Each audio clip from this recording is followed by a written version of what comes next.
What is going on, guys? Dreadathor here, and I know it's been a little bit of time, but today I am going to bring you a deck profile of an updated Rikka list for after the February ban list. I know it comes in the 2nd of February, but in all honesty, the only change was taking out a draw and then putting in, yeah, an extra something. I think in my case I put in an extra con. But up until that point, if you wanted to use this list, there's 3 draw and 2 con. And then after February, there's 2 draw and 3 con. I'm going to test it with the 3 con and see what happens. I know 2 kind of is the optimal, but this is just for the time being. I will go through why I'm playing like the ratios that I am. So I am only playing the 1 petal. I know she's the main searcher, and if you do get drawled, you can also send 1 to grave, which a lot of people forget about. If you're sending anything to grave, like 99 times out of 100, it's gonna be the princess. But there is that option to send something to grave. Your petal is your main searcher. She's like the normal summon that you want. Recurs herself at the end of your opponent's turn as well, so sometimes your opponent has to like burn a cord by or burn like a banish on it, and she's not a light or a dark, so they can't bestial it, which is great. But I do feel like you only need 1. There hasn't really been any situation where I've been stuck and gone, you know what I could do with right now? I could do with a second Rikka petal. It's just not come up. Not yet, anyway. It might do. I'm playing 1 Primula. Once again, there's never been a situation where I've gone, wow, I could really do with a second Primula. Because most of the time, you've used Primula to go into something higher, or you've used her to extend, and then you've got to the point that you need to. Now, there is maybe an argument for playing 2, there's maybe an argument for playing none of them. I think in a pure build you have to play 1. I say pure, obviously it's not fully pure, but I digress. I think you have to play at least 1, and I will explain a little bit later how she's worked really well with a certain card in the extra deck against a specific type that I was struggling against to begin with. But Primula can level modulate, so she can increase herself to 6. She can increase Mudan to 8. Which is quite helpful just to be able to bump up the levels if you need it. I'm playing 2 Snowdrop. Now you have to be careful with Snowdrop. I don't think you ever want to play 3. Because if you've got just Snowdrop in your hand, she can't do anything. You have to tribute 2 to normal summon her, and you have to tribute 1 and summon her and another plant. So you just need to go really, really careful. The thought process I have behind this is if I have no cards on board and no cards in hand, probably completely done for. But you draw your Snowdrop, and in the same sense, I guess you draw your Mudan, like it is just game over. But you shouldn't ever get to a point where you have nothing on board and nothing in hand. If you have like Con on board, maybe you've recurred your petal, it's okay to draw the Snowdrop, but if you have, say, like, just Con and 1 face down on board and you draw Snowdrop, there's not a lot you can do. So I think only 2 of her, but she is also the big level modulating for you to be able to control the levels of all of your plants. Not just Rikka, it's all of your plants, which is why there's such a vary of the extra deck XEs. But I'll, once again, get into those. 3 Mudan, you always want to see Mudan. She searches for your Rikka spell or trap. You Mudan, you search Con, you set either Glamour or Sheet. Glamour can search another Rikka. Mudan is just the card that you want to see all game, every game. You play 3 of her. You contribute to summon herself, and she also gets her effect if she's special summoned by the effect of a plant. So she gets it from being summoned by Snowdrop, she gets it from being summoned by Lone Fire, and she also gets it from being summoned by Jasmine from the extra deck. It's just, you're searching your Rikka spells and traps. You need 3 of her. Same with Princess. Princess is like the pseudo hand trap. It's from hand and grave. You tribute 1 as cost and shuffle the Princess back, which has caught a couple people out because they've tried to call by, but you have to call by before they use the Princess effect because she shuffles herself back as cost. And she can just special summon herself. She locks you into plants while she's on the board, but like, oh no, I'm locked into plants. I love Princess. When Princess came out, I think it made this deck completely, well, not completely broken, but it gave it the support that it needed along with Con. It's what makes the deck playable, in my opinion. I think without Princess, this deck would be very, very stuck, and you'd have to play a lot of niche. I don't think you'd be able to play it pure at all. I love Princess. Such a good card. Glamour is the spell version of Petal, but you don't use your normal summon. Lets you search for any of your Rikka monsters, but you can tribute something to search for a Rikka monster and something at the same level, which is why I have Primula, because she's the same level as Princess. You can't search the same card, so you can't tribute it to search for 2 Mudan. So it may seem kind of strange that I only have Primula, Princess, and then Petal and the level 1s, the Aromas, that are all the same level. I am thinking about playing a Berea, 1 for extending and 2, because then it lets you Glamour to search for Snowdrop and Berea. Unfortunately, there just isn't a good level 6 plant that you would want to play to be able to search for Mudan and it. But most of the time, you're searching 1. So you would Glamour to search Mudan, and then you'd use Con effect to tribute your opponent's monster anyway. Because Primula can special summon herself when something on your side of the field is tributed. So if you tribute your opponent's monster with the Con, Primula effect doesn't activate. So you only ever want to Glamour search, Glamour tribute search for Primula and Princess if you're tributing something from your side of the board. Flurries is a fun one. I'm very hit and miss on this. One game, it won me the game because I tributed mine. It forced them to tribute theirs, and their effect was unaffected by the activated effects of your opponent's cards. It's like Flurries doesn't technically activate, I think was the way that it was ruled, and your opponent has to tribute it. So it's not me affecting their card. It was me affecting the player, and then the player had to tribute their, in air quotes, invincible card. In another game, I drew it for turn and then lost. I like it. I've always wanted to try it. You could easily drop it and replace it with something. Maybe this is what I replace with to play Berea. I'm not sure. I like Flurries. I've always wanted to try and make it work. Con is the field spell, which is just a really good layer of darkness. You tribute your opponent's monster for cost. So if they have Crystal Wing, you are tributing it for cost to summon your Mudan. They cannot respond because their card is gone. Seems fair and balanced.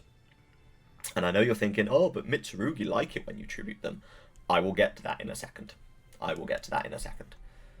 I'm playing 3 just because I needed something to replace the Droll that went down to 2. I don't think you ever should play 3 of Con unless you know that you're going second.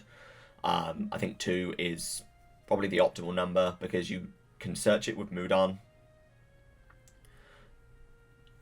I also think it kind of makes sense me playing 3 because I'm playing the Flurries. So if I do see this more often, I'm then searching either like the Glamour to then set the sheet, or if I see Glamour, Con, I can search for Flurries and then I can set the sheet with Con. So Con, if you control a Rikka monster, you can set a Rikka spell or trap directly from your deck. So that can't be ashed, which is great. Also doesn't care about Droll, so if you Mudan to search for the Con, your opponent Drolls you, you go, okay, cool, activate Con, I'm setting Rikka sheet. So it's just playing around like the big problem cards. Droll being at 2, I think kind of helps this deck a little bit. It doesn't just flat out lose to Droll, but Droll does hurt this deck a little bit. I think 2 is probably the right way to go, but at the moment I'm going to try 3.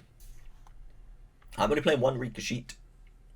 I think you only need 1 because you just recur it with Strenna.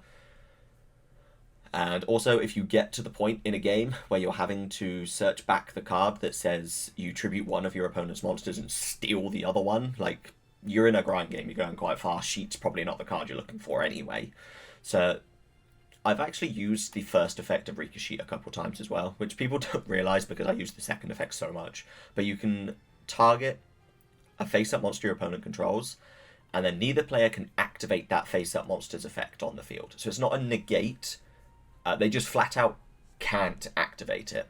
So if your opponent summons a Typhon, you ricochet and target it, they can't activate Typhon's effect. Doesn't work for quick effects. If your opponent summoned a Zeus, they can chain it. Something to keep in mind. So it doesn't work against the Fiendsmith Requiem, but I believe it does work against the Fiendsmith sequence, because you target the sequence and then they just can't activate their effect to shuffle back and fuse. The added effect is you contribute a plant monster you control, and then you can take control of that monster until the end phase and it becomes a plant, which means you've then got it for fodder for your princess, because princess, you tribute a plant, shuffle it back, negate a monster effect.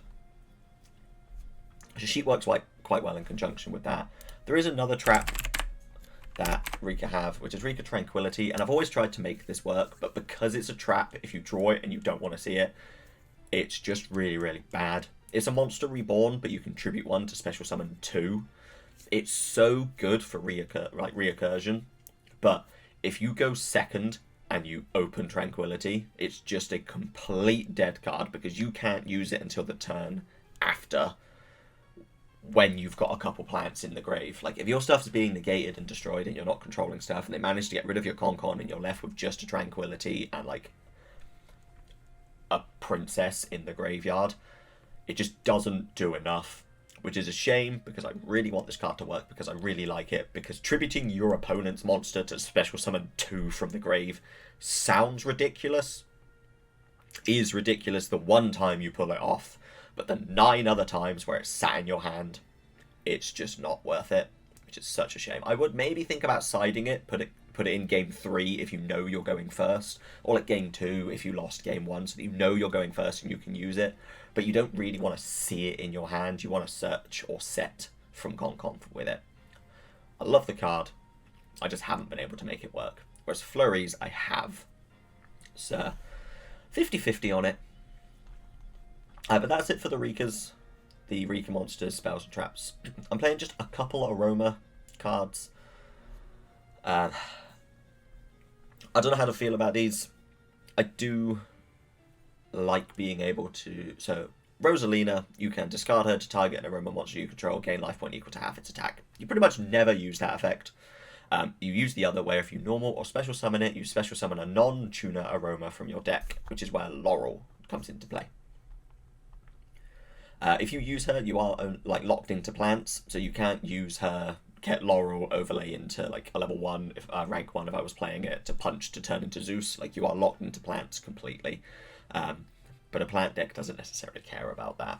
You're using her to get Laurel, to use those 2 to go into Jasmine, to gain the 500 life points when Laurel is sent to graveyard, to search for another plant where you search for the other Laurel. Because your life points are higher, you special summon the Laurel, you use Jasmine effect to tribute the Laurel that you special summoned, to go for Petal, to go for Lone Fire, to go for Mudan, etc. It's just a tiny little engine that works well with the glamour. If you need to tribute a big problem monster, you can search for Petal and Rosalina.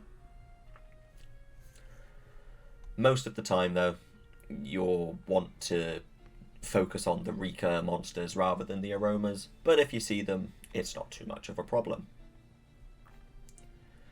3 Lone Fire, pretty self-explanatory. It's Lone Fire Blossom. It's not hard once per turn. You can Lone Fire, Lone Fire, Lone Fire to thin your deck if you really needed to. It is also another reason why I was thinking of playing Tranquility, because you can Tranquility, tribute your opponent's guy, special summon a plant, special summon a Rikka, and a Lone Fire, which just opens you up to absolutely everything that you need. But 3 Lone Fire, because it's Lone Fire. Rose Girl's an extender. I was also thinking of playing, I need to try and remember her name, is it Rose Lover? I was also thinking maybe Rose Lover, because you can banish her, special summon a plant monster from your hand. If you do, it's unaffected by your opponent's traps. We did have quite a few trap decks at our locals for a time, but now they all seem to have died out. People don't seem to be playing them too much, so I haven't been playing the Rose Lover. She is also a level 1 that works with 1-for-1, and you can tribute, search her with the tribute Glamour. But it's another option, just another extender. But Rose Girl, if a face-up plant you control is sent to the grave, you special summon her. If a plant monster on the field if a plant monster is on the field and she's in the grave, you add it to your hand. You can only use one effect per turn, but it kind of helps with the Snowdrop getting stuck in your hand. If Rose Girl's in the grave and you draw Snowdrop and she's the only card in your hand, you can use Rose Girl effect to put her back to your hand, so then you've got a second card to summon with the Snowdrop. But also, at very, very worst case, if you draw, say, like a Princess, Rose Girl, 2 Imperms and a Fua, you special the Princess, you go into Dryas, you use the Rose Girl effect because a plant left the field to summon the Rose Girl. You use those 2 to go into SP. Or Dance Peony if you want to just full YOLO it. So she's there as an extender if you do get stuck. She's also there as a helpful card just to bring back to your hand if you need to. Because it's always handy to have cards in your hand. Rose Whip. I love Rose Whip. I feel like you can play Rose Whip going first or second. It's a lot more niche and a lot more difficult to use going second. There are a lot of decks. If you go first, summon a Rose Whip, your opponent's just like, oh, okay. Because if they imperm it, like, cool, they've used an imperm on a Rose Whip rather than imperming your Hyperiton or imperming your Bengalancer, or, you know, or if they use the imperm on their turn to stop you and you just slap down a Rose Whip. It's great, especially when you put it under a Jasmine. Because if your life points are higher, it can't be destroyed by battle. I enjoy Rose Whip. Bit of an unfair card. That's why you play it. You want to play stuff in here that just lets you win. Rose Whip can win you a game on its own. Rose Whip has won me a game on its own. 1 for 1. There's a couple level 1s in here that you want to go for. There's the Petal and there's the Rosalina. If you see both of those and you draw the 1 for 1, you can special summon a Droll for fodder for Jasmine, I guess, or you could special summon a Laurel. 1 for 1's good. I don't know if I would play more if you were able to play more. I think if there were more, I think if 1 for 1 was at 2 or 3, I'd probably play a second. I'd definitely be playing a second Petal. There's 1 for 1 most of the time you're going for the Petal. It's also kind of in here, and I'll go to the side in a moment, but it's also kind of in here for the Cactus Bouncer, because Cactus Bouncer can't be special summoned, so you need to use it as your normal summon. So being able to 1 for 1 to go for Rosalina. Rosalina summons a Laurel. You make Jasmine, you gain 500, you search Cactus Bouncer, you normal summon Cactus Bouncer. You've got 2 1800s that can't be destroyed by battle. And your opponent, and neither player can special summon. Like, there's a lot of cards now that just can't get over a big 1800 monster. If they set, like an Ash Blossom, like a hand trap, you're then just in a stalemate, but your opponent can't special summon. Yes, okay, you can special summon, but who cares? Your opponent can't special summon, and then you're potentially tributing their stuff with Con to do, like, Glamour. Or Princess if they activate an effect. So, 1 for 1's handy. On to the hand traps. You want to play big, impactful hand traps that can do a lot, which is why Ash is in the side and not in the main. I don't want to Ash my opponent searching for one card. I want to droll them after they've searched that card. I also don't want to necessarily, stop them from doing too much, because I want to be able to Nibiru them. I know having the token on the field can kind of be counterproductive. Not the token, sorry. The Nibiru token can kind of be counterproductive, but at very worst case, you can use the Nibiru and something to make an SP. So I play 3 Nibiru because it's just a big, your opponent's halfway through a combo, you Nibiru them, the turn ends. Pretty good. Same with Droll. Your opponent searches, you Droll them, the turn ends. You want to play the big, impactful hand traps. I am thinking about putting Forbidden Droplet in here. But the big problem with Forbidden Droplet is you have to send something you control to the grave. And I don't think this deck can really get away with sending too much, especially if you're going second on turn 1. I know you have 6 cards when you're going second, but if you Droplet and have to get rid of 2 of them, you're then down to 3 cards. And I don't quite think this deck sometimes has enough with just 3 cards. I mean, if those 3 cards are a Lone Fire, Glamour, and Princess, then yeah, sure, you're great. But if those 3 cards are Primula, Con, and Rosalina, and then your opponent imperms or ashes the Rosalina,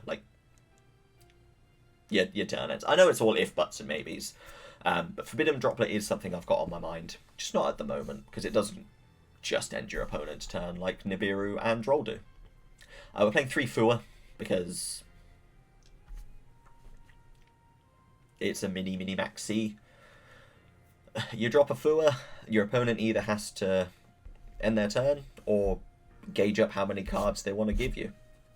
In a deck where you slap down a Concon and tribute your opponent's problem monster, or you draw your Nibiru,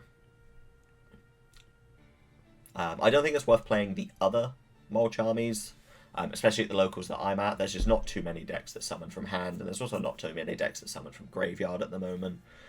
There is potential that in the future more people will play different decks. There's quite a bit of cool tune or killer tune at the moment.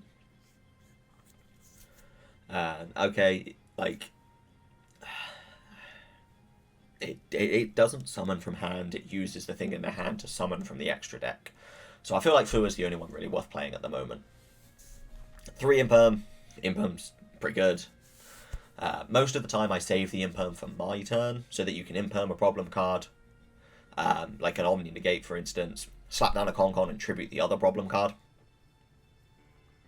But there have been certain times, especially when I was playing against Fiendsmith Killer Tune, I Impermed the Requiem and it just ended his turn.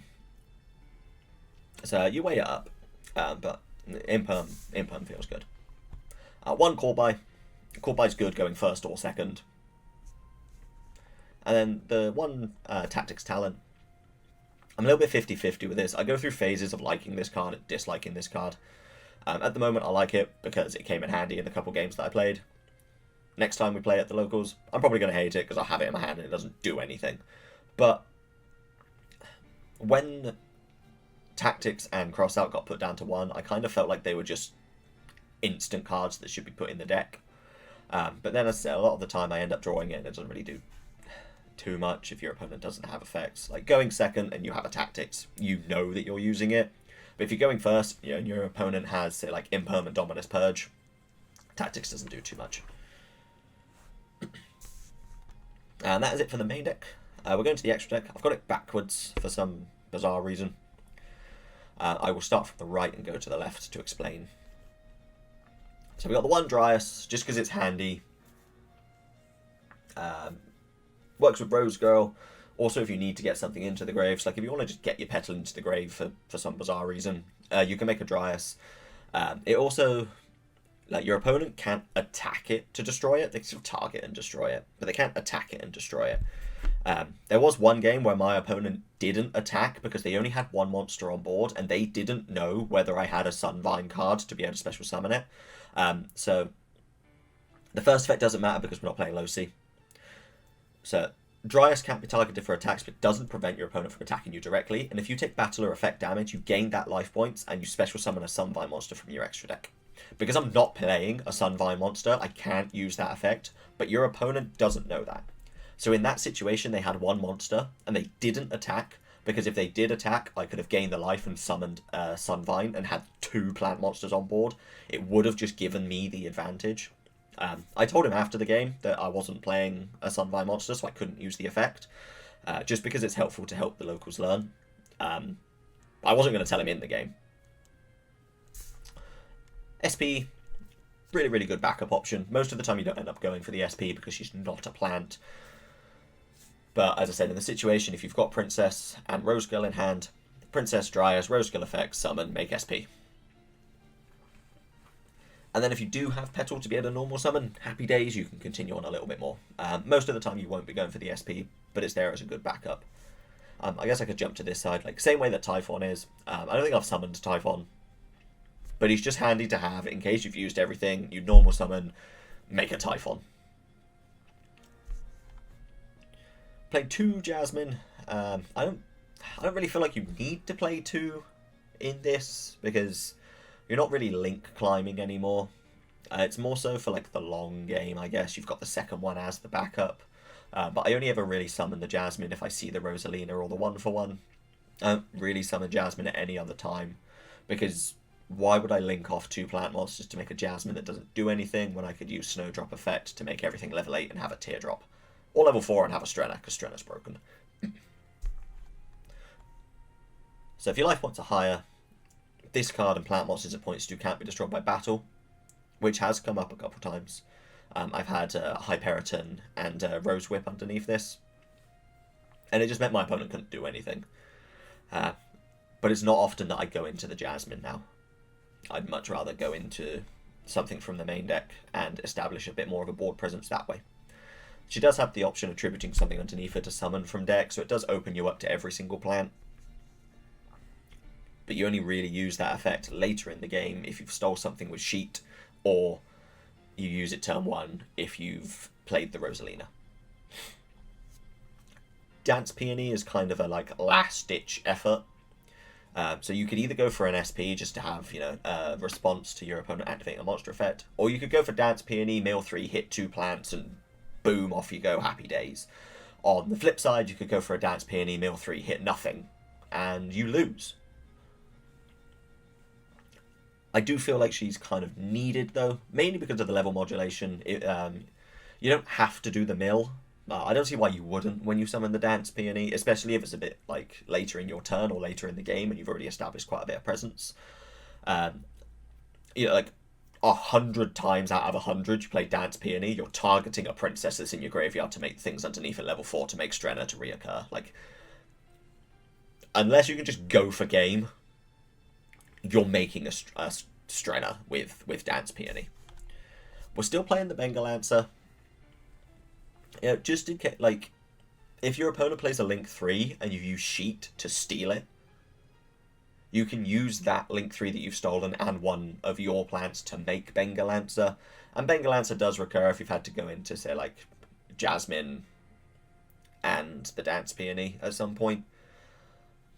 Haven't summoned Bengal Lancer much. During the main phase, you target an effect monster your opponent controls. You take damage. If you take damage, you return it to the hand. So, playing against decks where things have 0 attack, like Yubel that I came up against, you cannot return any of the Yubel cards to the hand because you don't take the damage. Big thing to remember, you have to take the damage to be able to return it to the hand. If Bengal Lancer's in the grave, you can banish 2 or more Link monsters whose combined Link rating is exactly 4, so it can't be more than 4, it has to be exactly 4, which is where the Link 2s come in handy. You special summon Bengal Lancer, but you banish it when you leave the field. A lot of the time, you'll use Bengal Lancer and something else to go into Dance Peony to mill, get rid of the Dance Peony, banish the Dance Peony, and something else to get the Bengal Lancer back. Doesn't happen very often because you're not going for high Link plays in this deck, in this variant. 2 Strenna. Strenna's just the backbone. I think it's, along with Princess, makes the deck very, very viable, very, very playable.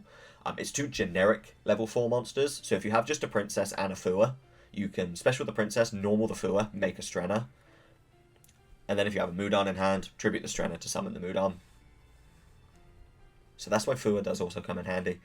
I had to do that once. Wasn't great, but at least I didn't just end my turn. You detach 1 material, you can target 1 plant monster or Rikka card, so you can get back your Rikka spell and traps as well. Add it to your hand. If it has Xyz material and is tributed, you can special summon a rank 5 or higher plant from your extra deck and then attach Strenna's material. A lot of the time with that effect, you're going for your Hyperiton because it's your pseudo Omni Negate. The reason I say that is because you have to detach the same type, but you can also put the same type underneath. So you could put Monster Spell or Trap, underneath, and then detach Monster Spell or Trap. So it's a kind of Omni Negate, just not as good. But 2 Strenna. Don't think you need 3. You definitely need more than 1. I'm going to skip over this and come back to it in a second. Araya.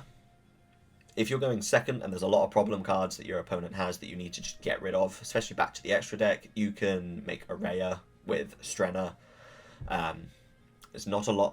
There's nothing in this deck that lets you get to level 7 to be able to just summon the Araya normally. You will only be summoning the Araya with Strenna. So you can, with Araya's effect, you send a plant monster from your hand or field to the grave. You look at that number of cards from the top of your deck, and then you put them back in any order. So if you send, say, Snowdrop, you look at 8 cards and put them back in any order. And then you can detach 1, choose a number from 1 to 3, excavate that many cards. You send any excavated plant monsters to the grave, and you return that many cards on the field to the hand. and then the other cards go to the bottom of your deck. So if you hit 3, you return 3 cards. Non-targeting is the most important part about that. So you can get rid of your opponent's problem cards that can't be targeted. That is the only situation you use a rare. You have no other way of summoning her. Play 2 Teardrop, because there has been times where I've gone, damn, 1 more Teardrop would be helpful. I know I've skipped it, but it works with Kanzashi for an OTK. I'll go back to Kanzashi and why I've loved her and why she's been so important for me. But Teardrop is 2 level 8 monsters, so once again, generic, but in this you're going to be using Snowdrop to level modulate. You detach 1, target a monster, tribute it. It's a quick effect if you have a plant. Each time a monster is tributed, it gains 200 attack. It's like the boss monster. You go for this most of the time. I do like this card, and there have been situations where I've gone, damn, I need a second one. Hyperiton, it's slightly gone over him, but it is only summonable by Strenna. You're not playing a level 9 to be able to level modulate. You can only summon this with Strenna. Zeus, in case you need to Zeus someone, if you've already used Araya's effect twice, and you're still playing the game, and I don't know how, but if you've already used Araya's effect, you can go into a Zeus if you attack with it. It's a good backup option. You don't normally summon Zeus, though. So going back to potentially the MVP that I think a lot more people should be playing, and maybe after the February ban list we won't see it going around as much, but Kanzashi. If a monster is tributed, you detach 1, target a monster in either grave, special summon it, but negate its effects, and it becomes a plant.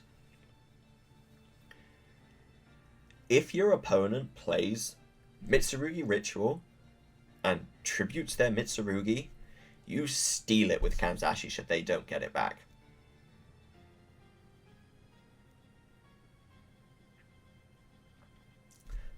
There were a couple Mitsu players, and Mitsu was a bit of a problem.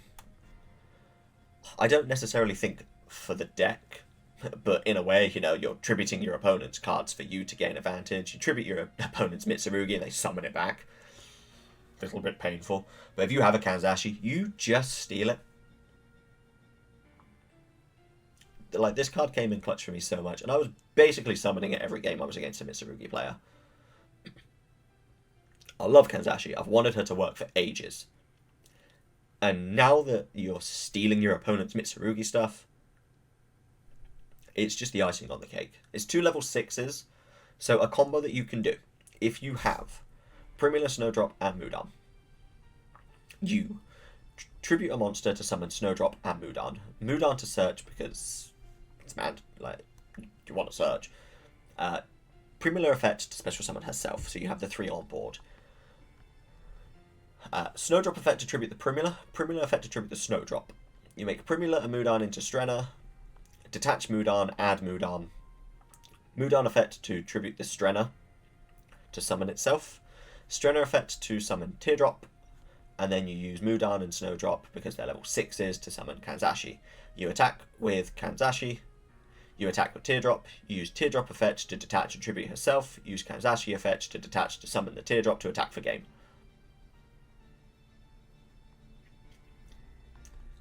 So it's a possible OTK, and it's stealing stuff from the grave. And it makes them plants so you can use them for your effects. I love Kanzashi. I don't know if it's worth playing 2. I don't think you kind of have enough resources to ever go into 2, because once you've done your Snowdrop combo, the only way you can go into 2 is by summoning 2 Mudan. But Kanzashi just works. She also has a built-in protection. So for plant monsters you control would be destroyed by a card effect, you can tribute a plant from your hand or field instead. I like Kanzashi. I think it's being really slept on, especially with Mitsu running around a lot at the moment. With Habakiri going down to 1, I don't know if we're going to see as much Mitsu. We'll see. But you're stealing your opponent's Mitsu card that they're then not gaining advantage on.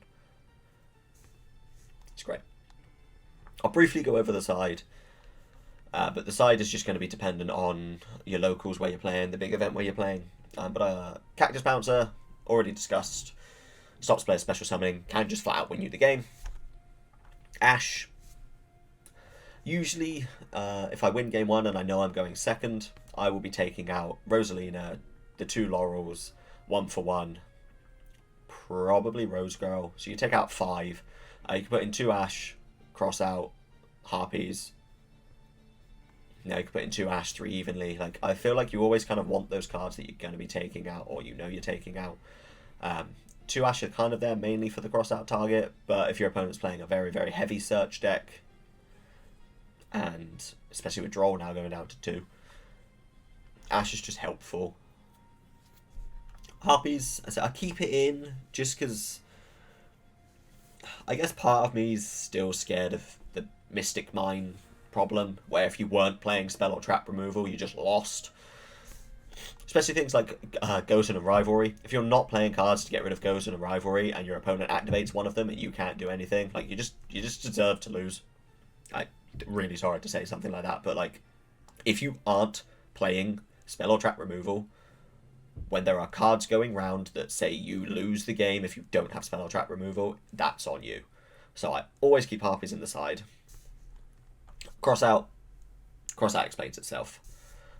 I don't want to main it because you're never sure of what hand traps your opponents are playing. But siding it can be very helpful, especially when you go. Like even if you know you're going first, you can side in a cross out and an evenly.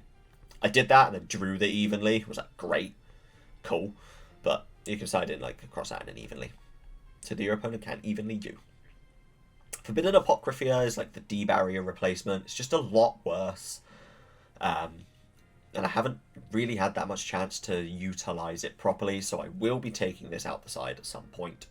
But you declare a monster type, and it specifies Fusion, Synchro, or Xyz. And then if 2 or more of the declared type are on the field, each player sends all monsters of that type to their grave. So if you call Xyz, you have to send your own. I was mainly running it for like the Fusion because we had like quite a bit of branded stuff going around. It's just not great. Like, it's okay. It's just not great. I will probably be taking it out. Don't really know what I'll be replacing it with, but I will probably be taking it out. Strike. Game 3, you're going first. Put in 3 strike.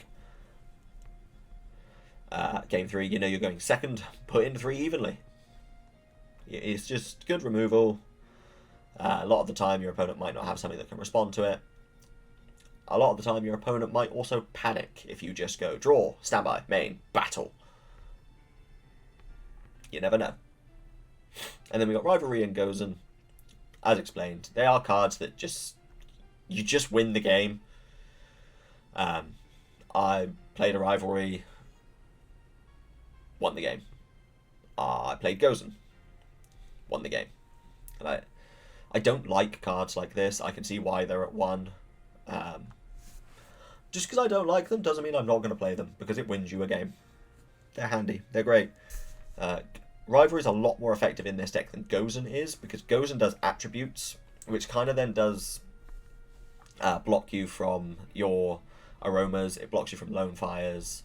You also then can't control a rose with it. So it's not very often I would side in Gozen. But if it was a matchup where my opponent was playing like Fiendsmith with I can't remember the other variant. He was playing Fiendsmith and had other fiends in the deck. So Rivalry doesn't do anything, but Gozen did enough. That's it. I don't like cards like this, like Tikaboo, Gozen, Rivalry, but they win you a game. They win you a game, so you play them. So that is the deck. If you guys have any questions, if you guys have any sort of suggestions as well, like, oh, why aren't you playing this card? Or how come you're only playing this and I haven't covered it? Please feel free to drop it in the comments. As always, guys, thank you for watching. I'll see you next time.